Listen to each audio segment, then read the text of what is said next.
Good morning everyone. So let's start our daily current affairs. So మనకి మే week 3 cover చేశాను. మీకు PIB and ఈ week రోజున highlights ప్రతిదీ కూడా కవర్ చేశాను.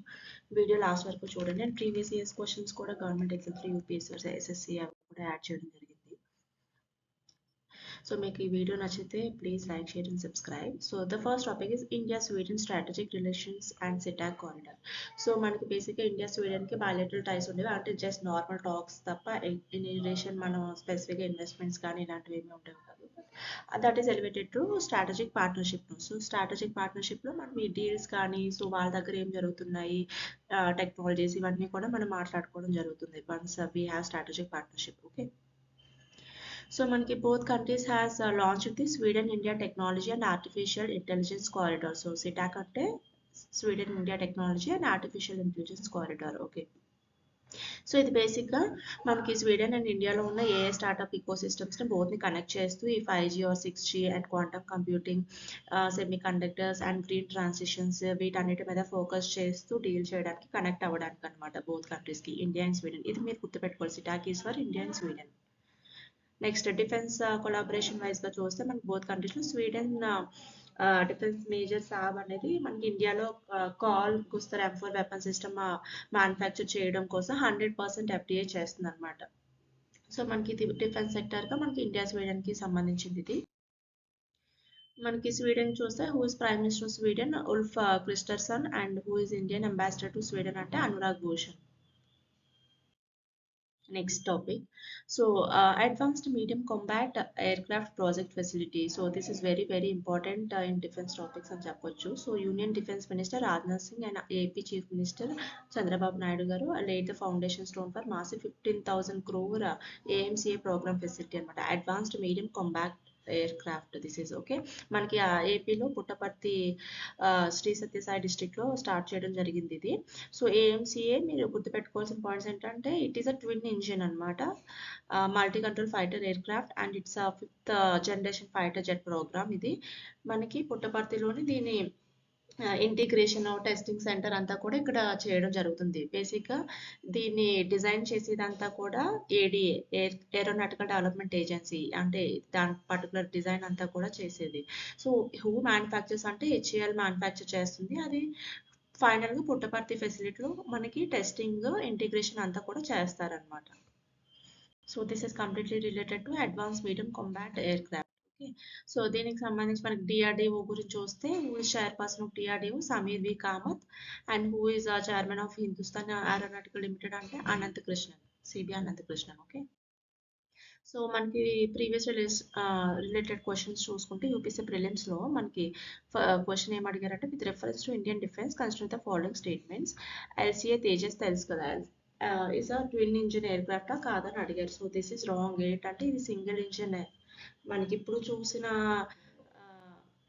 ఎయిర్క్రాఫ్ట్ అనేది dual engine. Okay, so second statement ఏమి ఇచ్చారు, the integrated guided missile development program was headed by doctor APJ Abdul Kalam. Yes, correct answer. Next topic domestic assembly of Airbus C295 aircraft. So మనకి ఇది ఏంటంటే first domestically assembled Airbus C295 military transport aircraft. ఇది కంప్లీట్గా మనం Tata Airbus facility Vadodara గుజరాత్లో దీన్ని చేయడం జరుగుతుంది. కంప్లీట్ అసెంబ్లీ అంతా కూడా మనకి మన గుజరాత్లోనే జరుగుతుంది అనమాట, టెస్టింగ్ ఫేజ్ అంతా కూడా. ఇది ఎందుకు తీసుకొస్తున్నారంటే ఈ డీల్ ప్రత్యేకంగా మనకి ఇండియన్ ఎయిర్ ఫోర్స్లో ఆల్రెడీ యావరో 748 ప్లేన్స్ ఉన్నాయి, ఇవన్నీ కూడా పాడైపోయే స్టేజ్కి వచ్చాయి కాబట్టి వాటిని రీప్లేస్ చేయడానికి మనకి ఎయిర్బస్ C295 ఎయిర్క్రాఫ్ట్స్ తీసుకొస్తున్నాము. సో దీనికి నియర్లీ 21,000 crore డీల్. ఇందులో ఏంటంటే మనకి 16 వచ్చి మనం స్పెయిన్కి ఇచ్చాము, అంటే కంప్లీట్గా ఫ్లై కండిషన్లో నుంచి అక్కడి నుంచి డైరెక్ట్గా తీసుకురావడానికి, అండ్ 40 వచ్చి కంప్లీట్గా మనకి గుజరాత్ వడోదరలోనే మన ఇండిజినస్గా మ్యానుఫ్యాక్చర్ చేసి అసెంబుల్ చేస్తున్నాము. ఓకే, సో ఇది గుర్తుపెట్టుకోవాలి. ఈ C295 ఎయిర్క్రాఫ్ట్తో మనకి ఏ కంపెనీతో డీల్ చేసాం మనం, స్పెయిన్తో. Okay, next. సో క్వశ్చన్ చూసారా, ఆల్రెడీ క్వశ్చన్ అడిగారు గవర్నమెంట్ ఆఫ్ SSCGLలో మనకి C295 ఎయిర్క్రాఫ్ట్ గురించి మనం ఏ కంట్రీతో డీల్ చేసుకున్నాము అనేది. సో స్పెయిన్ అనమాట. ఓకే, నెక్స్ట్ భూమికల్ రెబెలియన్ మనకి ట్రైబల్ హిస్టరీలో చూసుకుంటే భూమికల్ రెబెలియన్ అనేది హూ ఇస్ ద లీడర్ అంటే షాహిద్ వీర్ గుండాదార్ అనే అతను అప్పుడు క్యారీ చేశారు ఈ రెబెలియన్. మనం ఈ ట్రైబల్ రెబెలియన్స్ తెలుసు కదా, అంటే అప్పట్లో బ్రిటిష్ కాలనీస్ రెబెలియన్స్ వల్ల వచ్చినవన్న ట్రైబల్ లీడర్స్ వాళ్ళు చేసిన రెబెలియన్స్ అన్నమాట. సో మనకి ఎందుకు ఇప్పుడు న్యూస్లో వచ్చిందంటే యూనియన్ హోమ్ మినిస్టర్ అనే ఇప్పుడు మనకి షాహిద్ వీర్ గుండాధర్ సేవా దేరా జాన్ సువిధా కేంద్ర అనే దాన్ని ఏర్పాటు చేశారు బస్తర్ ఛత్తీస్గఢ్. సో ఈ భూమికల్ రెబెలియన్ గురించి తెలుసుకోవాలనుకుంటే దిస్ ఈస్ ఫ్రమ్ 1910. జనరల్గా భూమికల్ అంటే ఎర్త్ క్వేక్ అని మీనింగ్. మనకి అప్పట్లో బ్రిటిష్ కాలనీస్ ఫారెస్ట్ పాలసీస్ కోసం గా చేస్తూ వచ్చేవి ఇలాంటివి. సో మేజర్గా ఎందుకు వచ్చింది అంటే అప్పుడు 2/3 ఆఫ్ ఫారెస్ట్ని వాళ్ళు ఆక్యుపై చేసి ఇక్కడ మీరు హంటింగ్ చేయకూడదు, ఎలాంటి పనులు చేయకూడదు అని చెప్పి ట్రైబల్ పీపుల్ని కంట్రోల్ చేయడానికి ట్రై చేశారు. సో అలాంటప్పుడు ఇతను వీర్ గుండాధర్ అనే అతను ఇప్పుడు ఈ షిఫ్టింగ్ కల్టివేషన్ ఇవన్నీ బ్యాన్ చేస్తే ఎలాగా వాళ్ళ సర్వైవల్ ఇబ్బంది కాబట్టి ఈ రివోల్ట్ని స్టార్ట్ చేయడం జరిగింది 1910లో. నెక్స్ట్ రిలేటెడ్ క్వశ్చన్స్ ఏమొచ్చాయి ఎర్లియర్గా అంటే మనకు Santhal Pargana was created by British government after which tribal rebellion. Answer is Santhal rebellion. మనకి టైమ్ లైన్స్ కూడా గుర్తుపెట్టుకోవాలి. సాంతాల్ రెబెలియన్ అనేది 1855 to 56. ఈ భూమికల్ అనేది 1910. ఓకే, సిమిలర్ ఎగ్జాంపుల్స్ ఇంకా మనకి ఏంటి, బిర్సా ముండా కూడా మనకి ఉల్గులన్ రెబెలియన్, అప్పుడు రెబెలియన్. వీర్ గుండాధర్ అనేది మనకి Bhumkal rebellion. Okay, next topic is India assumes the chairmanship of the Common Criteria Development Board. So basically ఈ Common Criteria Development Board అంటే ఏంటంటే world's technology body for driving this global standards for మనకి cyber security evaluation, IT product security certification వీటికి సంబంధించినవి చూసుకోవడానికి ఒక body ఉంటుంది మనకి వరల్డ్ వైడ్గా. సో ఆ బాడీకి మనం ఏంటంటే చైర్మన్షిప్ మనం ఇండియాని నామినేట్ చేసి 2-year టర్మ్కి కూడా ఇండియానే చైర్మన్షిప్గా చేశారు. ఈ మీటింగ్ రీసెంట్గా ఎక్కడ జరిగిందంటే జపాన్లో జరిగింది. అప్పుడు ఇండియాని నామినేట్ చేయడం జరిగింది. సో దీని one of the questions related to IT security అంటే the terms WannaCry, Petya, Eternal Blue sometimes mention in the news రీసెంట్లో రిలేటెడ్ టు మనకి ఇది సివిల్స్ ప్రిలిమ్స్లో అడిగారు. So the answer is cyber attacks. మనం న్యూస్లో చూస్తూ ఉంటాం కదా, సో సైబర్ అటాక్స్కి కూడా డిఫరెంట్ నేమింగ్స్ ఇస్తారు. సో అలాంటివి కూడా మనం గుర్తుపెట్టుకోవాలి. Next topic is a PM strategic visit to the Netherlands semiconductor and cultural breakthroughs. So మనకి స్వీడన్తో ఎర్లియర్గా చూసాం కదా, సో నెదర్లాండ్స్తో కూడా మనం స్ట్రాటజిక్ పార్ట్నర్షిప్ బిల్డ్ చేయడం జరిగింది.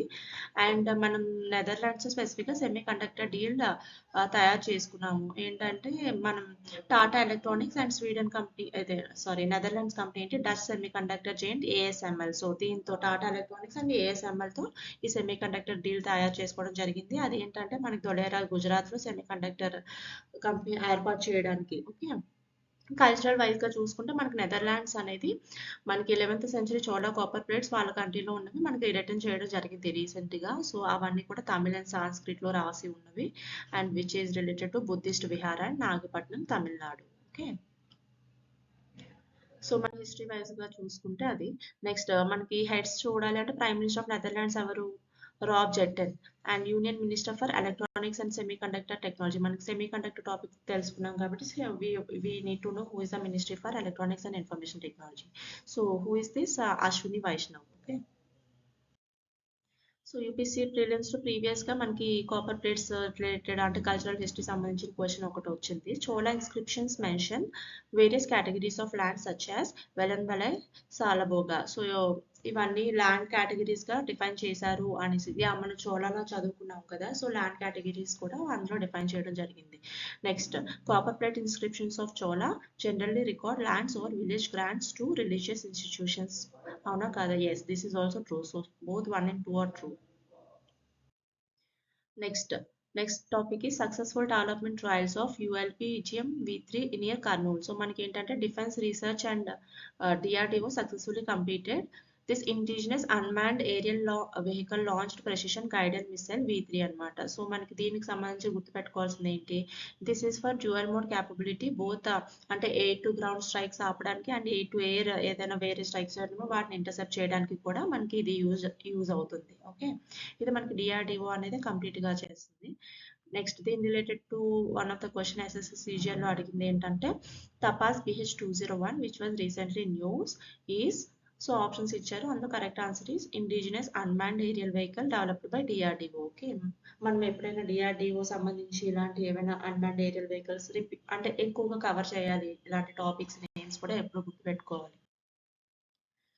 So thanks for watching. నేను మీకు యూస్ఫుల్ కంటెంట్ ప్రొవైడ్ చేసినట్టు అనిపిస్తే ప్లీజ్ సబ్స్క్రైబ్ చేయండి నా ఛానల్. అండ్ మీకు ఏదైనా టాపిక్స్ కూడా ఎక్స్ట్రాగా కవర్ చేయాలి అనిపిస్తే కూడా please comment. So I will try to do that.